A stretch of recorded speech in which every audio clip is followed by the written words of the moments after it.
Constipation causes acid reflux and hiatal hernia in three key ways.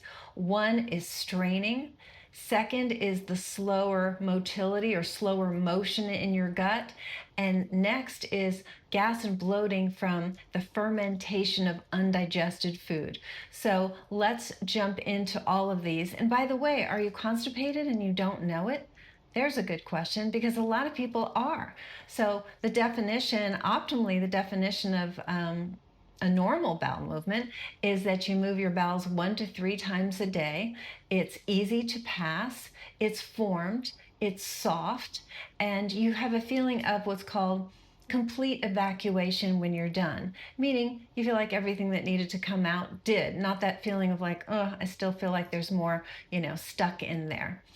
So a lot of times, unfortunately, in conventional medicine, people move their bowels 3 times a week or twice a week, and they're told, oh, that's normal for you.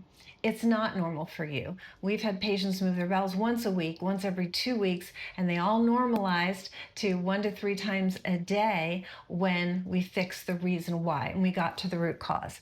So let's go back to the straining, the slower digestion, and also the fermentation of food. So what occurs with constipation is that when you do move your bowels, inevitably they're hard, they've been sitting in there too long, they've gotten dehydrated, and you have to bear down. Well, when you bear down, and you can feel it, I mean, if you just bear down and just sitting here, you'll feel the pressure, you'll feel that buildup of pressure in your abdomen.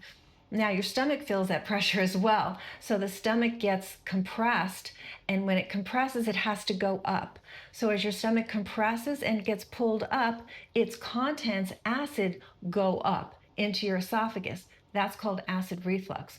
Also, that pressure upward is pushing on your diaphragm, the opening in your diaphragm, and that starts to widen because of that chronic pressure, and that's a hiatal hernia. So they're very almost inextricably related, acid reflux, hiatal hernia. They go together 70 to 100% of the time. Those are the statistics.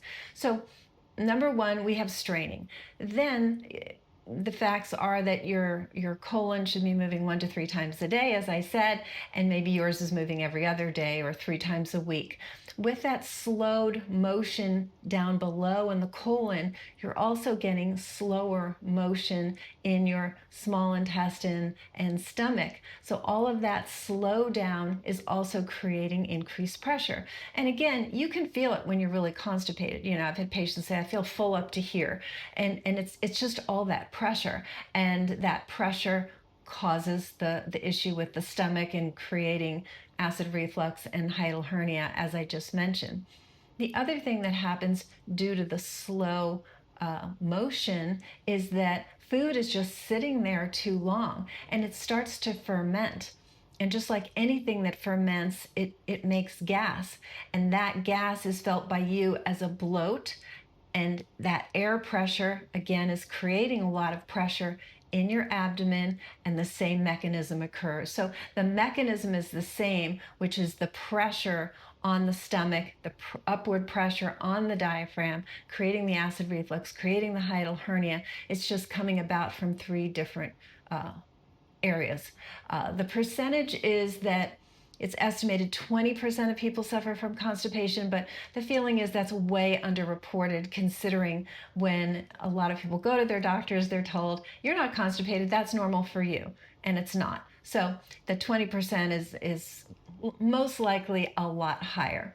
Also, women tend to suffer twice as much as men, and in older adults who are not moving as much, and we're going to get into the mechanisms of what you do to help the constipation.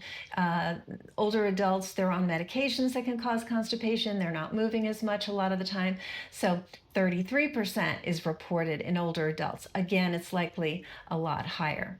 The one area I haven't mentioned yet is the nervous system connection. So your vagus nerve, your longest cranial nerve, comes out of your brain, comes down the front of your neck. It goes to all of your gut, all of your organs in your abdomen. It also goes to your heart, it goes to the diaphragm. But when it's not functioning the way it should, when it's called a loss of tone of the vagus nerve. So when it gets irritated, it loses its tone, then you don't get the proper motility. And this can affect your stomach, your small intestine, and your colon. So assessing vagus nerve function is important as well. So let's go into the solutions. There are several, and you won't necessarily have all of these, but this is sort of our checklist of what we go through when we're handling this problem.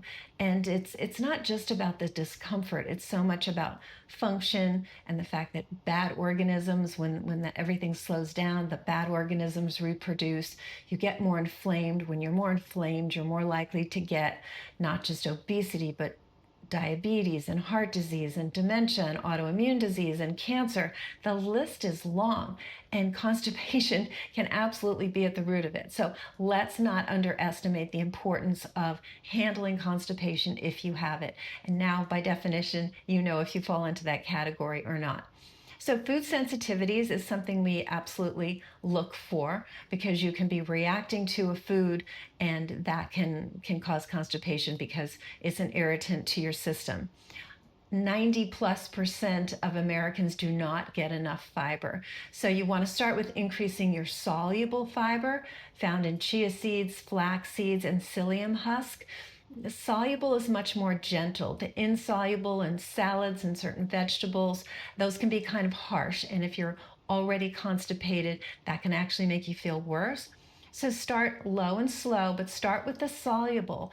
And I have a great cracker recipe that's loaded with chia and flax and psyllium, and it's delicious and very easy to make at home.